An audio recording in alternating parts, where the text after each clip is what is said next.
Nick and Yana Cirilli were out partying on Friday night.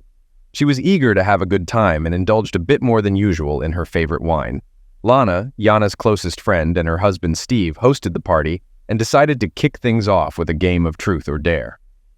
They convinced 5 more couples to join, but some of the women were hesitant, especially because Lana could be a bit harsh. The game started calmly enough, with one woman making it clear she wouldn't do anything too wild, like showing her bosom. Others agreed to keep the questions reasonable, but as the game went on and the drinks kicked in, the questions became more daring. One woman suggested that any inappropriate questions could be ignored. Eventually, it was Lana's turn again, and she asked Yana, "Truth or dare?" Yana chose truth. "Who was your best lover?" Lana asked. "I suppose it's Nick," Yana replied, influenced by the wine she had consumed. With a giggle, Yana added, "Just kidding." There was a collective sigh of relief. Lana teased Nick, saying, "Well, if you're not number one, you better fight for it." Nick's reaction was a mix of embarrassment and anger, evident from his flushed face. Yana quickly realized her mistake and tried to rectify it. She assured everyone she was just teasing Nick and that he truly was her best lover. Nick got up, muttered something about needing a beer, and left the game, not returning.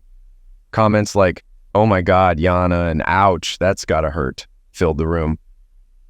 "I thought the dumb blonde stereotype was a myth, but damn, you just told your husband he's second best in front of everyone. Is he even second or is it worse?"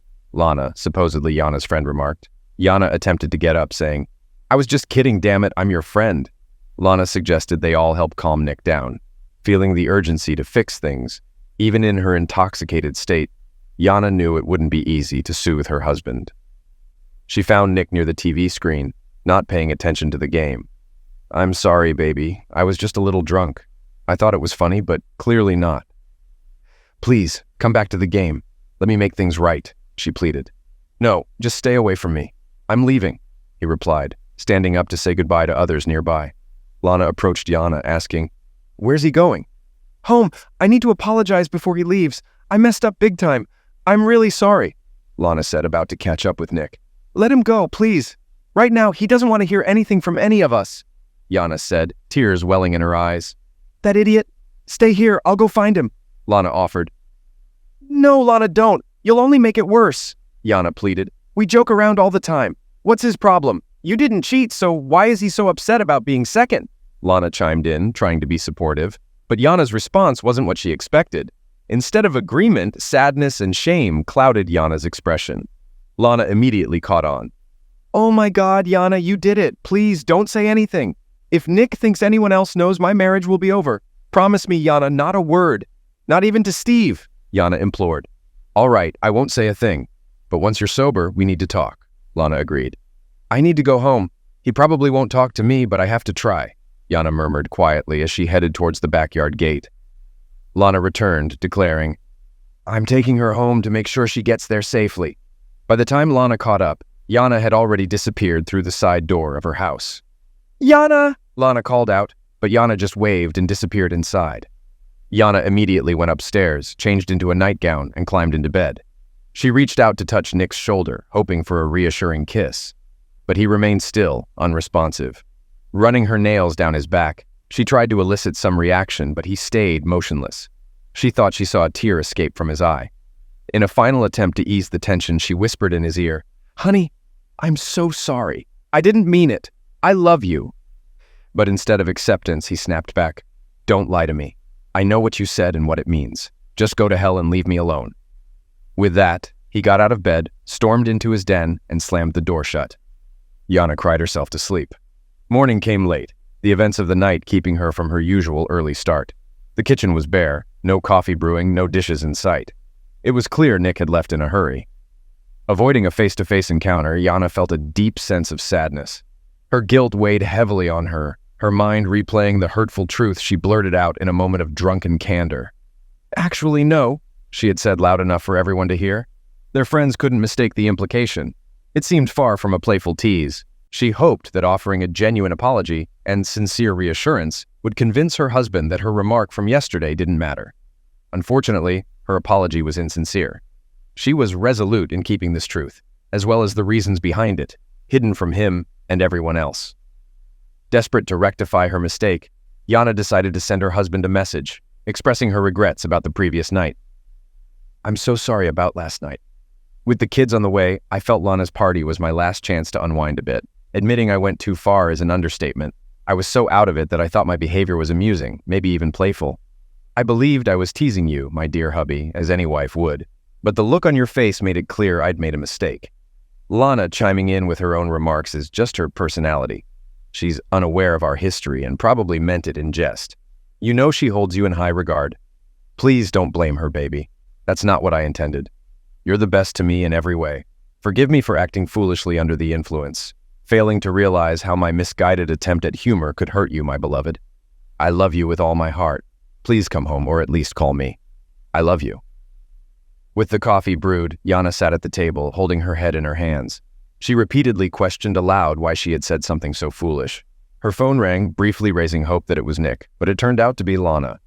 Yana initially ignored the call, but Lana called again shortly after, prompting Yana to answer. This conversation was inevitable. Yes, Lana, what's going on? Yana asked. Last night, you started to tell me something and then stopped. It's not like Nick to react that way over an innocent joke, Lana said. No, it's not what you think, Yana replied slowly. I'm coming over, Lana decided.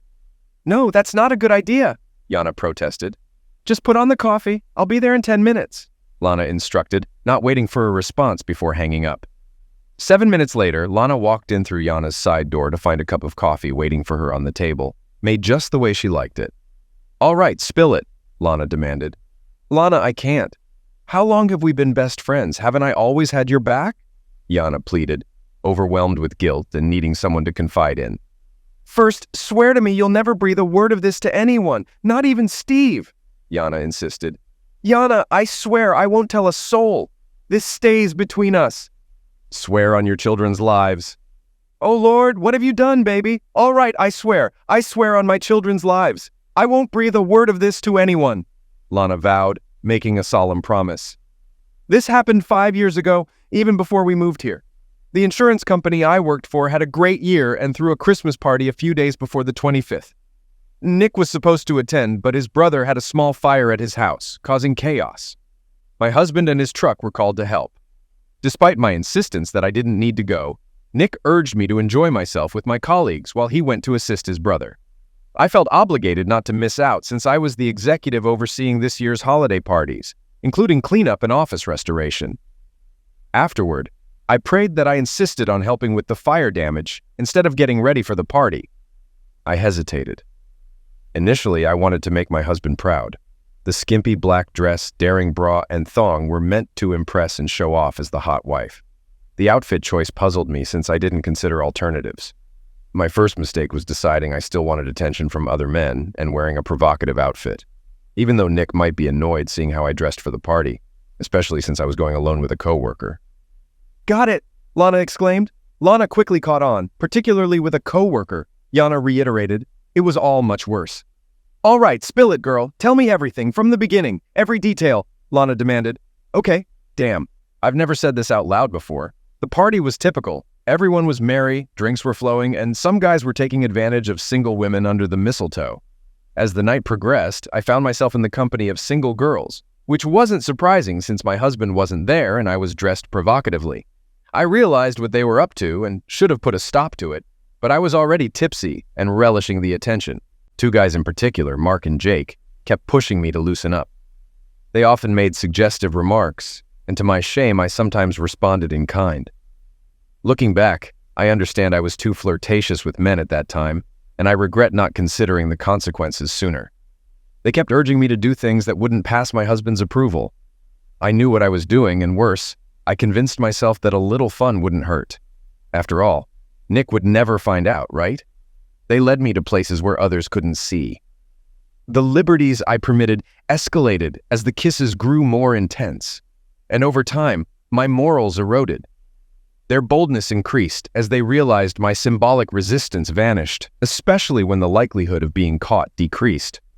Concealed from prying eyes, the men freely groped my body, and I encouraged them, fully aware of it, and worse, they knew it too. It was finally time to send everyone home. As the one in charge, it fell on me to usher them out, albeit after they assisted in cleaning up. With the place looking fairly restored, I switched off the lights and locked the main room, before heading to my office to retrieve my belongings, purse, phone, and car keys. However, I hesitated for a moment, realizing I had likely crossed all permissible boundaries. Designated drivers were arranged for everyone except me since Nick was supposed to be mine. The only viable solution for the evening was to call a taxi. Upon opening the door to my office and reaching for the switch, Mark seized my hand, preventing me from turning on the bright overhead light that could signal someone was inside. "Let's continue," he said, kissing me on the lips. Initially startled, I began to reciprocate. At that moment, a pair of arms enveloped me from behind, cupping both my bosom, while a firm hardness pressed against my clothed backside. It was Jake. As he began to rub against me, Mark took my face in his hands and kissed me deeply. Clearly intoxicated, their caresses aroused me greatly, and unfortunately, thoughts of my husband were far from my mind. I was too lost and consumed to consider the betrayal. "Looks like some bad guys want to play," I muttered, stuttering slightly.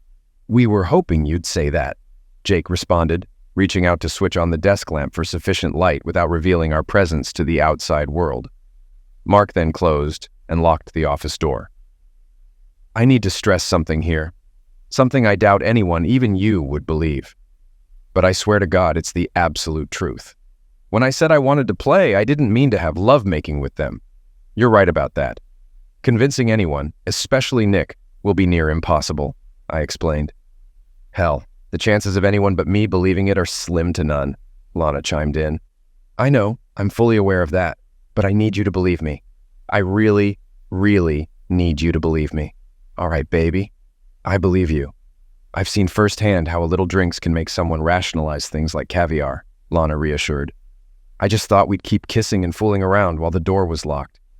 The only thing visible from outside is if the main light is on, so I figured I could have some gentle fun without any risk. I know how foolish it sounds now. Damn, I wish I could turn back time. Lana, I don't know if you've ever had two men try to seduce you, but the intensity of that feeling was overwhelming. Yana paused. Actually, since we're sharing confessions, I have something to add later, but please continue, Lana interjected. Okay, despite my resistance, Mark continued kissing me, and I was so absorbed in him that I forgot about Jake until I heard his zipper. My dress rode up, and Jake almost had my rear exposed. Meanwhile, Mark took advantage of the situation too.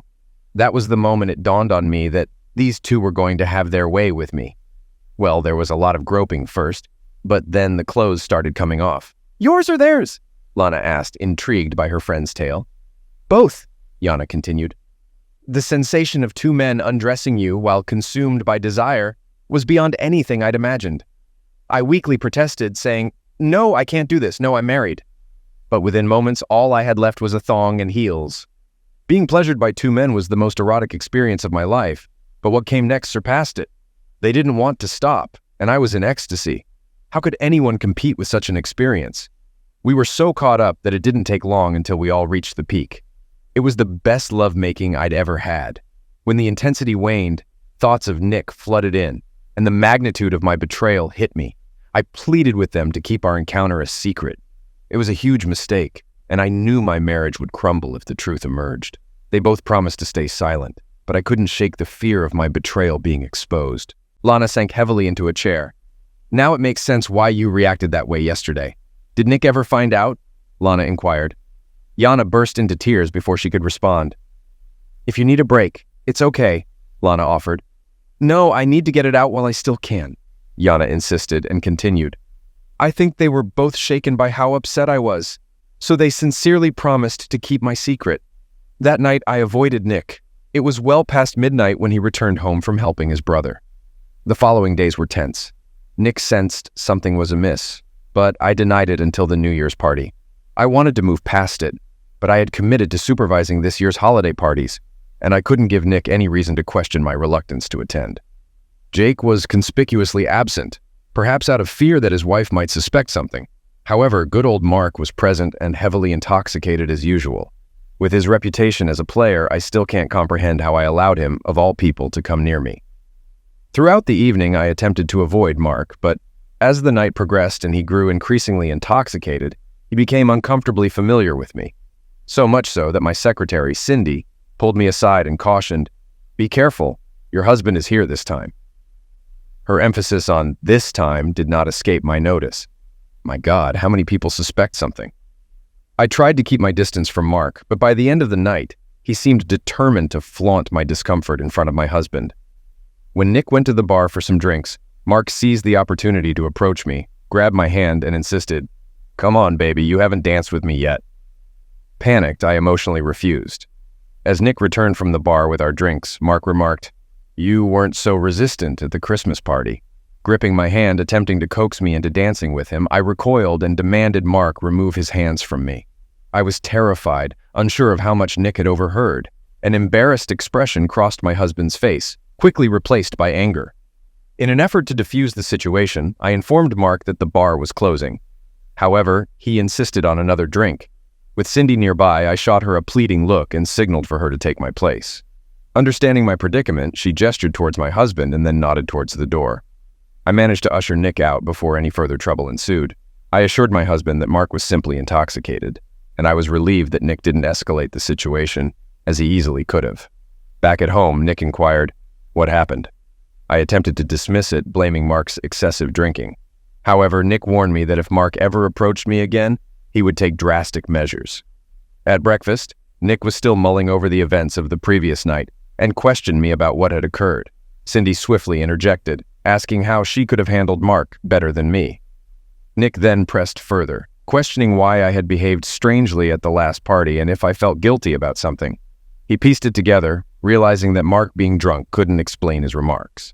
It was clear he didn't buy the excuse and pressed me once more, this time with greater intensity. "Well, what happened at the Christmas party?" Feeling dejected, I broke down and confessed that I had gotten drunk and engaged in inappropriate behavior, without delving into specifics. Then Nick looked me straight in the eye and asked, "Did you have lovemaking with him?" He saw it in my eyes and grasped it even before I answered. There was no point in denying it, so I admitted that I had consumed too much drinks and felt ashamed that I had allowed it to happen. He was furious, but he didn't press for details, and I refrained from elaborating. Nick left me that day and refused to speak to me. We remained apart for 3 months, without any communication. It was agonizing for me until he agreed to start conversing with me again. I pleaded with him at every opportunity to take me back, even suggesting an open hall pass to even the score. Eventually, he agreed to counseling. After several months of therapy, I began to sense that Nick was seeking a path to repair our marriage. I was elated that he seemed willing to reconcile, and I was determined to do whatever it took to salvage our relationship. I anticipated that he would inquire for more details, and I was terrified of what revealing the whole truth would do to him. But to my relief, he refrained from asking those questions. I was overjoyed that I didn't have to choose between lying and revealing the truth, although I realized that withholding the full story is essentially lying by omission. Ultimately, he agreed to reconcile, pledging to do everything possible to forgive me. However, there were conditions. Firstly, I had to sign a post-nuptial agreement stipulating that I would receive minimal assets in the event of another infidelity.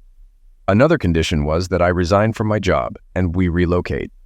Additionally, he surprised me by presenting his own hall passes. Although I had suggested it in my desperation for him to agree without probing further, I signed an agreement granting him a couple of hall passes. I believe he needed them more to rebuild his bruised ego than anything else, as I doubt he ever used them. So I agreed to everything, including moving away from our friends and family, all to win back my husband. Fortunately, he was able to secure a lateral transfer in his company, and my background in insurance facilitated my job search. That's when we moved here. I never had to confess the full truth about my betrayal to him, and I remained faithful from then on. I'm sure you understand why. I fear that if he knew everything, he would divorce me. That's why my mistake last night could potentially be disastrous. I must stick to the narrative that it was a tasteless joke, misunderstood only by him, and that he is unequivocally the best thing in my life. Yana paused, letting her narrative sink in. My goodness, did you have a bacchanalia? I fantasized about that. Tell me again, how was it? Lana asked eagerly, reveling in her friend's actions without grasping the peril it posed to the marriage. Damn it, Lana, I nearly lost my husband and I'm still at risk. Then after a significant pause, Yana confessed. It was the most thrilling carnal encounter of my life. She added solemnly, I can never let Nick discover the truth. Never. Okay, I understand why you'd say that. I also get that no man can compete with two. It beats my dirty story, Lana admitted. What did you do? Yana inquired. Okay, I need you to swear to me too. This stays between us. Steve would probably kick me out, Lana asserted, locking eyes with Yana. We have a pact. Nothing spoken here will ever be disclosed to anyone else. Yana reciprocated their mutual trust and then urged her friend to divulge. All right, it's your turn to spill everything, Lana initiated her narrative. Both of us. I've never vocalized this before either. We were planning a party with coworkers coming over for a swim and barbecue. That evening, Steve called me with an urgent issue regarding one of their major accounts. He personally managed this client and would be at least 3 hours late returning home. Ron, Steve's business partner, took it upon himself to step in for Steve and came over under the pretense of assisting me with preparations. He knew their key client had hired Steve and that Steve needed to personally attend to matters at this client's office, which was about an hour and 10 minutes away each way. My husband is astute in business dealings, but one thing he lacks is discerning when a friend is deceitful. Man, Ron's a womanizer. He went through a divorce due to infidelity. Being single allows him to pursue his targets without concern for repercussions from a spouse. He had his sights set on me for a while, and I was aware of it. I should have alerted Steve, but I was easily swayed by Ron's flattery. I enjoyed the attention and would reciprocate, sometimes shamelessly when Steve wasn't around. When Ron arrived to help, I was already in a bind. Instead of prepping our backyard, I spent the day lounging by the pool in a tiny bikini, awaiting Steve's return so I could start preparing for our party. I had a couple of margaritas and wasn't intoxicated, but I felt good. I should have gone inside and changed, but I didn't. Ron was clearly enjoying himself, and I relished in letting him watch. We began setting up the patio for our guests. Ron uncovered the grill and positioned it at the center of the patio for easy access. He checked the propane tank's gas levels and briefly lit the grill to ensure it was operational. Then we rearranged some chairs and tables, brought out the beer cooler, stocked the bar, and set up umbrellas. Our guests offered to bring additional holiday appetizers and sides. Once we finished, Ron made us margaritas and suggested we omit mentioning his assistance in preparing for Steve's meeting. We returned to the pool, and Ron commented on how he had worked up a sweat and how inviting the pool looked. Noticing he hadn't brought swim trunks, I teased that he could go without them, promising not to peek.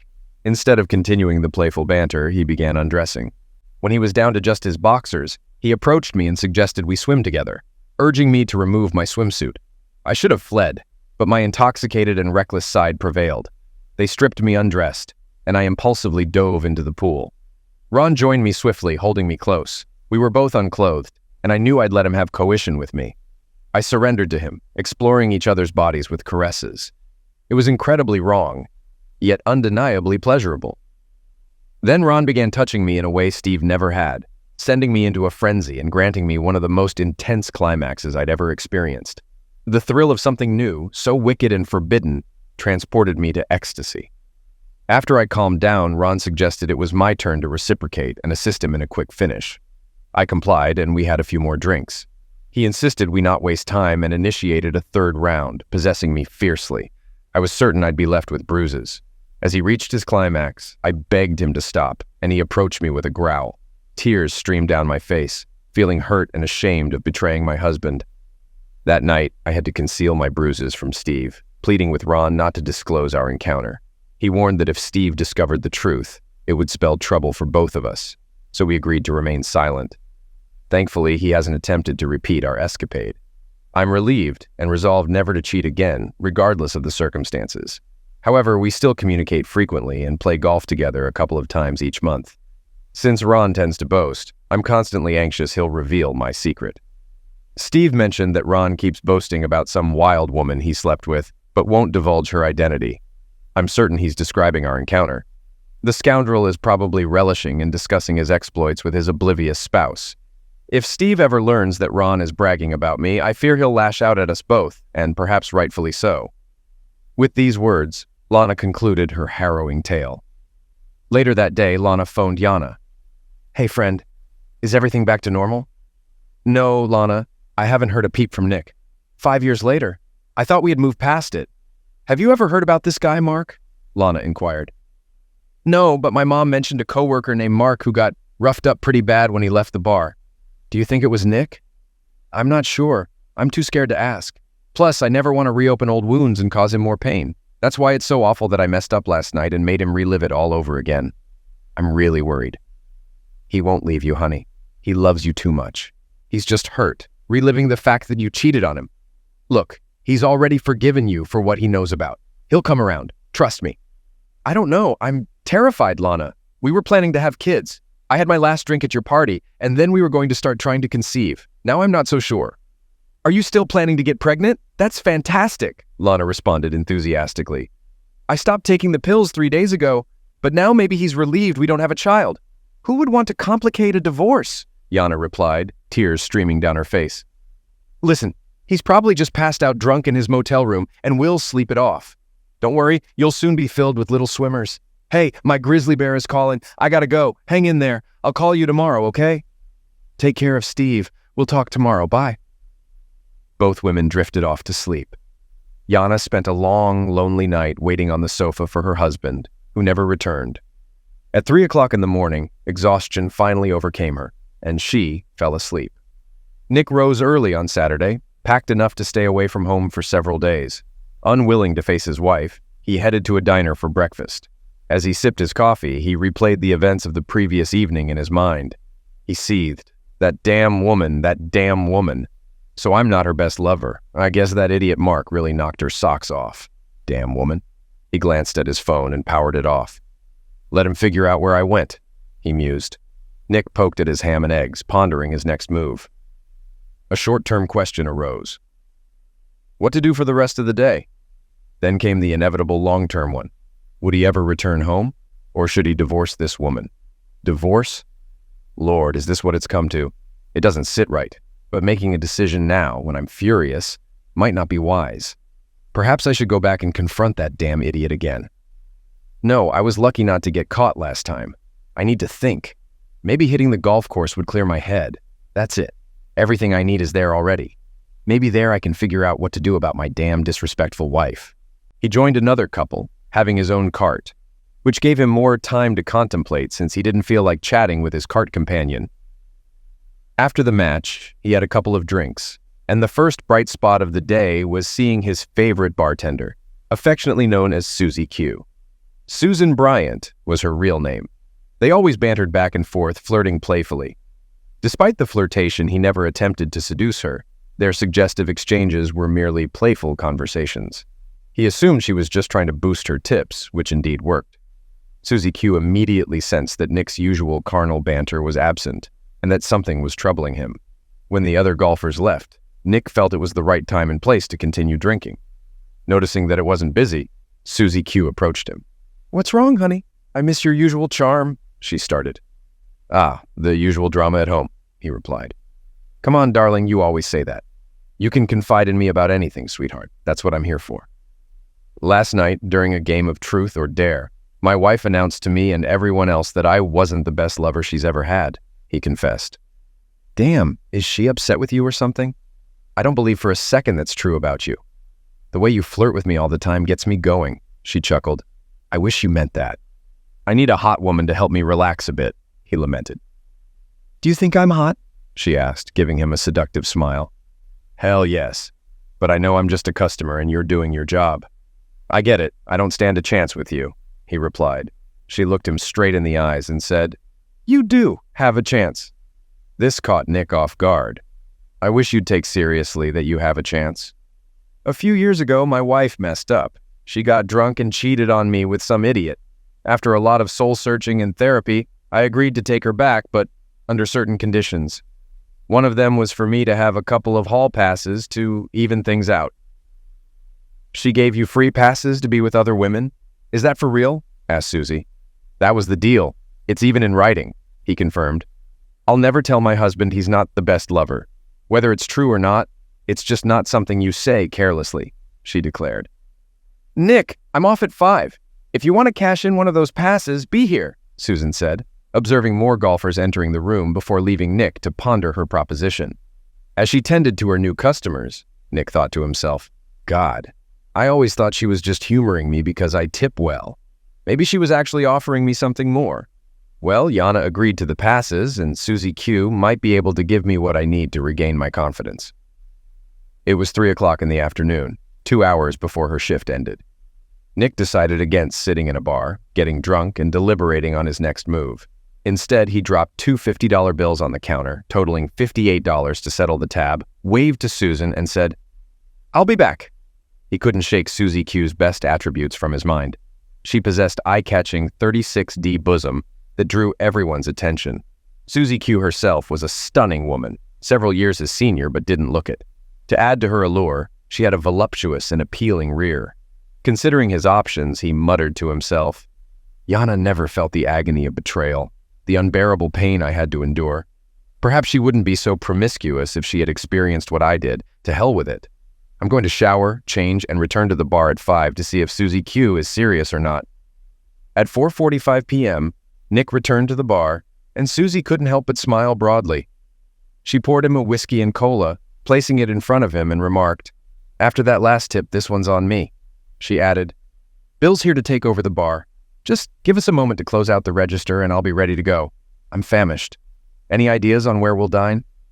As she prepared to leave, Nick phoned and reserved a table at one of the city's finest restaurants. During dinner, he attempted to steer the conversation toward Susie, but she sought a more thorough explanation of why he chose to ask her out. He divulged everything he knew. She revealed only that she was divorced, had been a flirtatious wife, and that this contributed to the demise of her marriage. After dinner, they ventured to a dance club, imbibed a few drinks, and danced. During the third dance, with her holding him tightly, she proposed, "Listen, I understand you're trying to be a gentleman, not rushing straight into bed, but I've made my intentions clear. How about we leave here together?" Without further debate, the bill was settled, and they headed to her apartment. "Care for a drink while I slip into something more comfortable?" she inquired. Nick simply smiled and accepted her offer. As she disappeared into the bedroom, his breath caught in his throat. He managed to utter, "My God, you're stunning." She emerged wearing a Steelers jersey and nothing else. She reached up, placing her hands on the back of his head, drawing him into a passionate kiss. "I'm glad you approve," she murmured as she guided his hand to her most carnal area. Susie led him toward the bed, kissing him fervently and disrobing him along the way. "Would you consider staying the night? We'll need some extra time, as I hope you'll explore every carnal possibility," she purred seductively, reclining on the bed. They passionately caressed and stimulated each other. He had never encountered a woman who derived such pleasure from pleasuring a man. They reached climax simultaneously. "Did you enjoy yourself?" she inquired. "It was incredible. Truly amazing," he replied, struggling to find the right words to encapsulate the experience.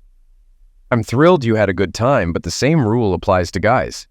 He appeared embarrassed, so she added, "Promise me never tell your woman she's not the best." Understanding dawned on him, and he chuckled. "Got it. Lie down, I'll grab us some glasses. We'll regroup, then I'll sort you out again," she instructed. Her flawless bare backside swayed enticingly as she returned to the kitchen. Nick couldn't help but be mesmerized by her seductive movements. After allowing him time to recover, Susie began gently massaging his entire body. This round lasted a bit longer, which suited them both just fine. They reached their climax once more. "Did you ever imagine we'd end up here?" she inquired. "No, never."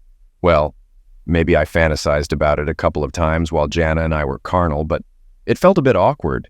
Usually, after a day on the field and some playful banter, I'd be in the shower at home thinking about this," he confessed, nodding toward her impressive bosom. Susie giggled, then added, "I never thought it'd actually happen either. I fantasized too, imagining how you'd make me feel in reality. It's so much better, isn't it?" "Yes, much better. Please stay with me today. I know this is probably a one-time thing, so let's make it special. It's been a while since I woke up next to a man," she requested. Nick nodded and Susie Q grinned. After recharging sufficiently, she said, "I hope you're ready for the final round." No further encouragement was needed. The next morning, Nick awoke to the aroma of bacon. Susie Q had already prepared coffee and breakfast as he strolled into the kitchen, fully dressed. "Is all this necessary?" he questioned. "It's okay. I wanted to go all out," she reassured him with a smile. "Susan," he began, "don't apologize. I know you still love your wife. I'm mature enough to understand. I wanted you just as much as you wanted me last night," she interjected, cutting off his apology. "Besides," she continued, "I'm not cut out for monogamous relationships, which is actually why I got divorced. I thought it was your husband, that he was the biggest fool alive. He was basically an idiot and had issues with being faithful, but he had his moments. We mutually decided we didn't want to be married." "But that's not your style, is it?" she asserted more than asked. No, it's not. Look, I need to head home and have a serious talk with my wife. I'm fine, really. I thoroughly enjoyed last night, he assured her. Finish the breakfast I made for you. From now on, we'll just be naughty friends again, teasing each other at the club, Susan declared. After finishing his meal, Nick stood up, pulled her close, and kissed her passionately, reigniting her arousal. I'm off, he said as he headed toward the door. If you ever need another hall pass, cash it in with me, she added. You'll be my first choice, he replied, with a wave goodbye. Sunday morning, Yana, feeling sleepy and deprived of sleep, was awakened by Lana's call. Hey there, any word from Nick? No, Yana, sorry. We haven't heard anything either. Steve's starting to ask questions. He thinks Nick's reaction was too intense for just some teasing. You didn't mention it, did you? Please tell me you didn't, Yana pleaded. No, I promised. Don't worry, I won't breathe a word. It's probably just a hangover. Try not to stress too much, Lana reassured her. Easier said than done. Did he pack clothes or a shaving kit? He grabbed some stuff, toothbrush, razor, Yana replied. What about his suits? He usually wears them to work, right? I think they're all in the closet, Yana said. He's got work tomorrow, right? He'll be back today, I'm sure. When he does, shower him with love, Lana advised. But what if he doesn't return or says it's over? Yana let her worst fears surface. That doesn't make sense. He's not going to end things now after forgiving you. He'll cool off and come home. You might have to swallow some pride, but do what it takes, Lana encouraged. I just want him back so I can show him how much I love him. I think he's pulling in. Gotta go, Yana said, ending the call. When Nick arrived, Yana was already seated at the kitchen table. We need to talk, he said, causing Yana to gasp, half expecting him to end things. You tore my heart out. All those awful images of you with that guy came flooding back. To hear I wasn't your best lover. It felt like your date was more than just a joke, he started. Yana seized the moment, repeating most of what she'd said in her Saturday morning message, hoping to sway him back home. Baby, that's not what I meant. I was drunk, thought I was joking, playing a prank. I wasn't thinking about the past. I was just teasing, like any wife would. Nobody thought I was serious. Even Lana's comment was just in jest. She's been calling, apologizing, feeling awful, blaming herself for our problems, she explained. I don't know, it felt like more than just a joke. And I don't want Lana dragged into this. This is between us. Please tell me you didn't tell her anything else, Nick pressed, fearing Yana might spill the beans. No, baby, I didn't. Just between us, she assured, adding another layer to the lie. I swear, that's not what I meant. You're everything to me. Let me make it right, Yana pleaded. Okay, let's say I believe you. But there's something else. On Saturday, I went to the club. When those memories came back, I was furious. I started to resent you for what happened. Even after 5 years, it still hurts, Nick confessed, leaving Yana frozen, uncertain of what came next. Afterward, I lingered at the bar, hoping to drown my sorrows. The guys I was with finished their drinks and left. Susie, the bartender, noticed my downcast mood. Since we'd always been friendly, she came over and asked what was wrong. I was already quite drunk, so I spilled about last night and how you didn't think I was the best. Susie offered if I wanted to cash in one of my passes, she'd be off at 5. I went back to the course, playing a few more holes, trying to figure out if I wanted to use her to get back at you. I was also considering a divorce. When Nick mentioned divorce, Yana took a deep breath. Not wanting to delay, he continued, I realized ending us wasn't exactly what I wanted, but I needed to alleviate the pain you caused. It may seem petty, but I wanted you to feel the same hurt. Just before the end of the workday, I returned to the bar. Susie understood without a word. Yana was speechless. The gravity of her husband's confession sank in, tears streaming down her cheeks as he went on. We quickly made plans for the evening, including dinner and dancing. Then I spent the night with her. Nick felt ashamed. The free pass he used wasn't free at all. He wanted Yana to suffer, and he succeeded. But the emotional toll on both of them was high. Oh my God, Yana exclaimed, rushing to the bedroom and locking the door. Nick believed trying to talk with her now would be fruitless, so he went to the utility room for his work clothes. After changing, he went outside, started the lawnmower, and began working on the lawn, wanting to prolong his time away. He also mowed their elderly neighbor's yard, a task he often did. While washing his truck, he noticed her car was gone. He figured she must have left while he was mowing the neighbor's grass. Soon after, Yana returned, parked the car, and emerged with a small bag. Spotting her husband, she didn't approach him, but headed inside instead. He assumed she might have dashed off to the store after completing her tasks. It was 5 in the evening, and Nick finally conceded that he had run out of excuses to delay going back inside. Yana was in the kitchen, seemingly preparing dinner, her eyes betraying hours of tears. "Did you go to the store? I saw you with the bag," Nick inquired. "No, just some things from the pharmacy that I left in the car yesterday while I was out searching for you." "Where were you? It doesn't matter." "It doesn't matter," he persisted. "I went to your golf club. I wanted to talk to her." "Susan? Why?" "I asked her not to take you away from me," Yana confessed. "Yana, that's not going to happen," Susan reassured her. Then she confessed she wasn't keen on being exclusive herself. She also mentioned she was certain you were in love with me. "I love you," Nick affirmed.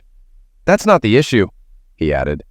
She also asked if I truly said you weren't my best ever in front of our friends. When I nodded, she questioned whether I was in my right mind to say something like that or just being foolish.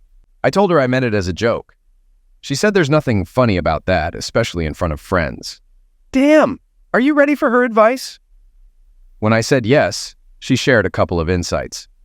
"What were they?" Nick inquired. "I can't disclose it. It's a secret pact among women," Yana replied, a smile finally breaking across her face. After the truth or dare fiasco, Susan shared that a woman should always uplift a man's ego, particularly in public. "Tell him and others, too, that he's the strongest, the most handsome, the smartest, and tops the list. The best lover in the world. Just like you love to hear that you're the smartest, most beautiful, hottest, most loving wife there is. It doesn't have to be entirely true. It's his belief that you see him that way that matters. He wants to be your hero. Let him. Yes, and one more thing. Look at him with adoration in your eyes. I'm just saying, don't let him know our secret, or it will only make things worse." "Baby, I'm at a loss for words," Nick began, attempting to steer the conversation back to civility before anything else was said. "Answer me. Do you still want to stay married? I love you and I'm certain I want us to remain together. But Friday shattered me nearly as much as it did 5 years ago. My ego needed a boost, and fueled by drinks on Saturday, my wounded pride led me to exploit the promise you made when we agreed to stay married. I understand what I promised. 5 years have gone by, and I thought we no longer needed to settle the score. Baby, He started, but Yana cut in. "No, don't apologize. I made this agreement. I just didn't anticipate how much it would hurt if you chose to act on it. Nikki, I'm so sorry for causing you this unbearable, enduring pain. I feel awful imagining you in her bed, doing to her what should only be done with me. This mess we're in is my fault. I have to own up to it. I'll accept the consequences of my mistake. I just want to remain your wife." Instead of a verbal response, Nick opened his arms and Yana rushed into them, embracing him desperately. "Nikki, are we okay now?" "I agreed to a few hall passes, but I don't think I can handle it. If you're going to continue with this bartender, only you know the answer for sure. Since I never asked for details about when it happened, I was too devastated to ask at the time. Even during our counseling sessions, I didn't inquire if there was more. I suppose I didn't want to know if it was worse than what I already knew, the thing I was going to divorce you over. I wanted your actions to be a forgivable mistake. Was there more to it than I already know?" Yana gasped, struggling to maintain composure and avoid breaking down. She mentally weighed each possible answer and its potential consequences. "What? Is there more? What haven't you told me?" Nick asked, his tone irritated yet tinged with fear. "The moment of truth has arrived." Yana confessed to her drinks-induced, lust-driven bacchanalia, which provided her with the most fulfilling carnal experience of her life, that she cheated with 2 men, not just one. She was certain that revealing this fact would likely lead to losing her husband, or she must summon every ounce of strength, look him squarely in the eye, and lie convincingly. Yana had been pondering how to answer this direct question for 5 years. She reasoned that disclosing everything would inflict even greater pain on Nick, and likely end their marriage. Neither option was acceptable to her. She concluded that this would be her burden to bear, a sacrifice she must make to salvage her marriage and shield it from unnecessary agony. Though initially taken aback, her response came promptly and didn't seem fabricated. He had no clue she'd been preparing for this moment for so long. She lied as if her life depended on it. "No, my love. I gave that idiot access to my body once. Let's call it even. We both need to let this go or it will destroy our marriage. If you can truly forgive me and let go of my past mistake, I won't breathe a word about your encounter with Susan. I need this to be over. Do we understand each other? She pleaded with her eyes. Yes, I need it to end too. What we did to each other caused immense pain. I agree that if we keep dwelling on it, we won't survive. I don't need passes anymore, he said. I love you, he continued. I love you more than you realize. I'll never again make you doubt that you're my best at everything, she replied. Both of them set aside the events of the previous weekend and those from 5 years ago. There will never again be a reason to dredge up a malignant past. In the days following their reconciliation, best friends Yana and Lana continued to confide in each other. They both agreed they needed to bury the truth of the past for their marriages to thrive. They pledged to never speak of their past indiscretions or their consequences again.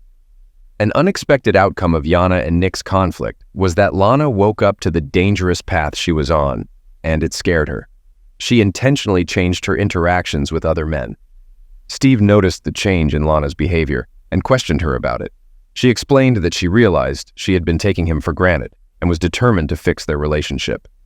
Steve also noticed an increase in the frequency and intensity of their carnal encounters. Was Susie Q's wise advice passed on to Lana? 3 months after their reconciliation, Yana's birth control failed, and she became pregnant. Nick was overjoyed. Their new chapter as a loving family began without looking back. A year after the truth or dare incident, Ron got blackout drunk while golfing with Steve and revealed his affair with Lana. Steve's reaction was immediate. He punched Ron, knocking him to the ground. Ron's golf bag was thrown off the cart, leaving him on the 16th tee. Returning home, Steve confronted Lana, who immediately confessed and begged for forgiveness.